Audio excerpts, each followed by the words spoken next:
వ్యక్తులకి పోస్ట్ ఇవ్వాలంటే ఆయన జిల్లాలోనే ఉండాలి. సిటీలో ఏదైనా మీటింగ్ బీజేపీ మీటింగ్ ఉంటేనే సిటీకి రావాలి, మీటింగ్ కండక్ట్ చేసి మళ్ళీ జిల్లాలో చేసుకోవాలి.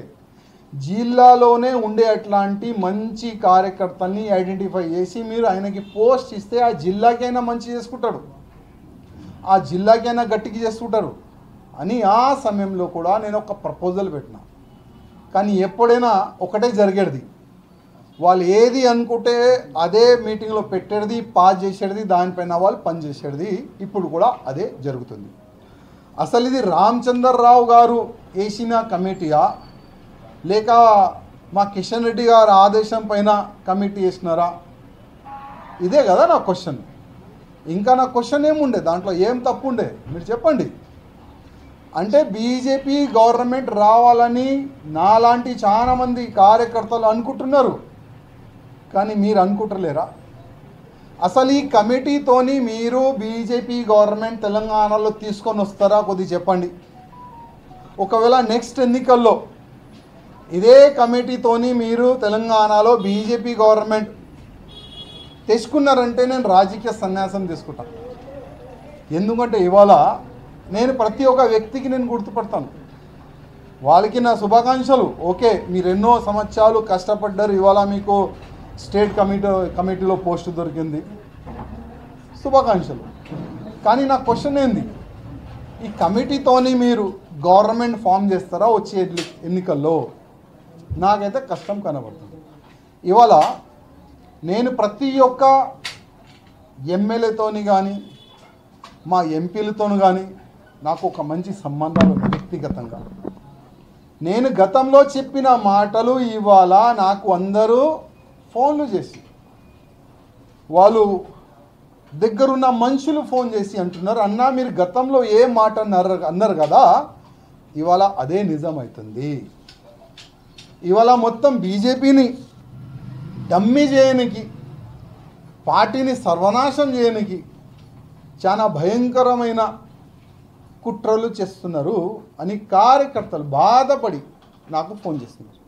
ఇవాళ నేను అడుగుతున్నా, మా డీకే అరుణ గారు కానీ, ధర్మపురి అరవింద్ గారు కానీ, విశ్వేశ్వర్ రెడ్డి గారు కానీ, జి నాగేష్ గారు కానీ, రఘునందన్ రావు గారు కానీ, ఈటెల రాజేందర్ గారు కానీ, మా ఎమ్మెల్యేస్ కానీ ఎవరైనా ఈ కమిటీతోని సాటిస్ఫై ఉన్నారా?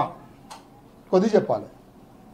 ఎవరైనా వితౌట్ కెమెరా, మా మీడియా మిత్రులు మీకు కూడా చాలా మంచి సంబంధాలు మా ఎంపీస్తోని కానీ మా ఎమ్మెల్యేస్తో కానీ మీకు మంచి సంబంధాలు ఉన్నది. వితౌట్ కెమెరా మీరు అడగండి, అన్నా ఈ విధంగా ఒక స్టేట్ కమిటీ పడింది కదా, దీనికి మీరు సాటిస్ఫై ఉన్నారా అడగండి. వాళ్ళే చెప్తారు, ఐఎమ్ నాట్ సాటిస్ఫై, మేము సాటిస్ఫై లేము. ఇంకా మా జిల్లాకి మా పార్లమెంట్కి ఇంకా గుర్తింపు వాళ్ళు ఇస్తలేరు. మేము చాలా కష్టపడి, మా పార్లమెంట్లో ఉన్న బీజేపీ కార్యకర్తలు కష్టపడి, మా పార్లమెంట్లో ఉన్న సీనియర్ అధికారులు కష్టపడి ఇవాళ ఒక పార్లమెంట్ మేము గెలిచినాం. ఒక ఎంపీగా మేము ఢిల్లీ పోయి దేశ ఫ్యూచర్ గురించి మేము ఇవాళ మాకు మాట్లాడడానికి అవకాశం దొరుకుతుందంటే అది బీజేపీ కార్యకర్తల వల్లని. కానీ ఇవాళ అదే కార్యకర్తలకి పక్క పెడుతున్నారు.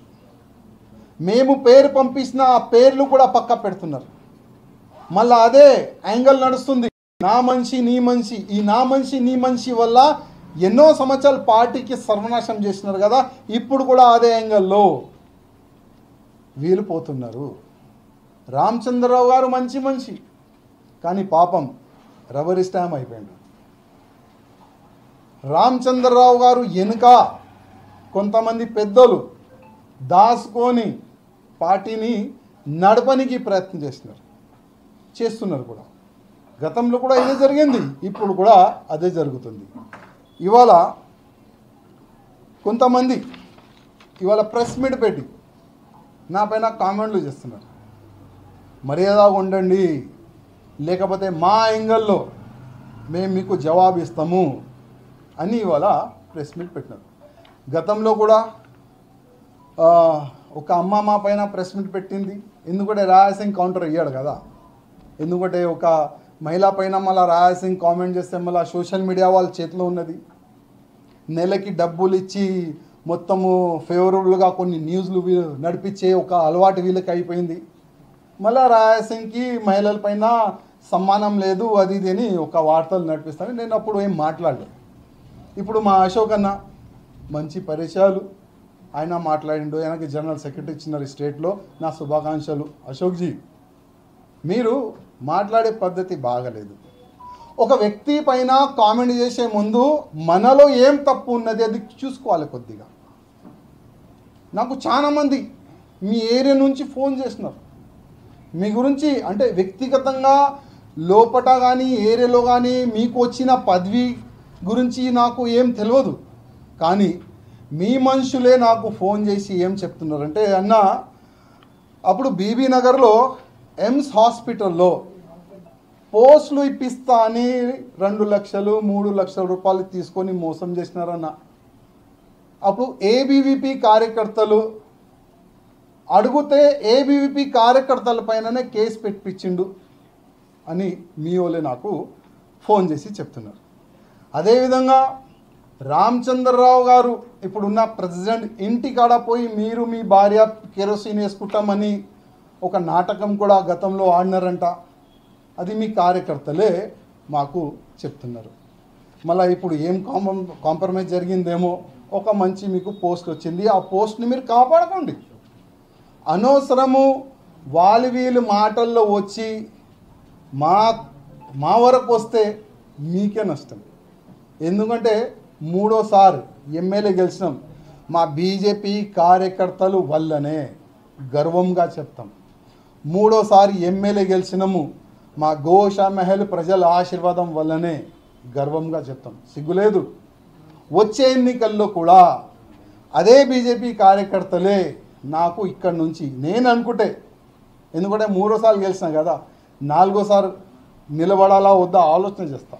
ఒకవేళ నిలబడితే ఇదే మా బీజేపీ కార్యకర్తలు బూత్ లెవెల్ నుంచి నాకే ఓటేస్తారు, నాకు గెలిపిస్తారు. అదే మా ప్రజలు కూడా నాకు ఆశీర్వాదం ఇచ్చి నాకు గెలిపిస్తారు.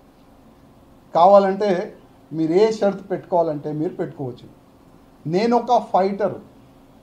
రోడ్ పైన కూడా నేను కొట్లాడతా, మీడియాలో వచ్చి కూడా నేను కొట్లాడతా. ఏ వేదిక చెప్పండి, ఆ వేదికలో వచ్చి నేను కొట్లాడతా. నేను ఎప్పుడైనా నా పార్టీ బాగుపడాలి, నా కార్యకర్తలు బాగుపడాలి. ఇవాళ లేకపోతే రేపు తెలంగాణలో బీజేపీ గవర్నమెంట్ రావాలి ఆలోచన పెట్టేలో నేను కూడా ఒక వ్యక్తి. ఇవాళ బాధ ఉన్నది, మంచి మూమెంట్ ఉండే. ఇవాళ ఎలక్షన్ జరిగితే బీజేపీ గవర్నమెంట్ వచ్చేట్లాంటి ఒక మంచి మూమెంట్ ఉండే. కానీ మీరేం చేసినారు? బీజేపీని మొత్తం పండబెట్టినారు. ఏ కార్యకర్త ఇవాళ పనిచేయడానికి రెడీ లేరు. దేని గురించి కొద్దిగా ఆలోచన చేయండి. ఓకే, మీరు కమిటీ చేసుకుంటారు కదా, గుడ్, ఏంటి కమిటీ చేసుకుంటారు కదా. ఇప్పుడు నెక్స్ట్ మీ జిల్లాలో కానీ రూరల్లో కానీ ఎట్లా మీరు పార్టీని డెవలప్ చేస్తారు, డెవలప్ అవుతుందా లేదా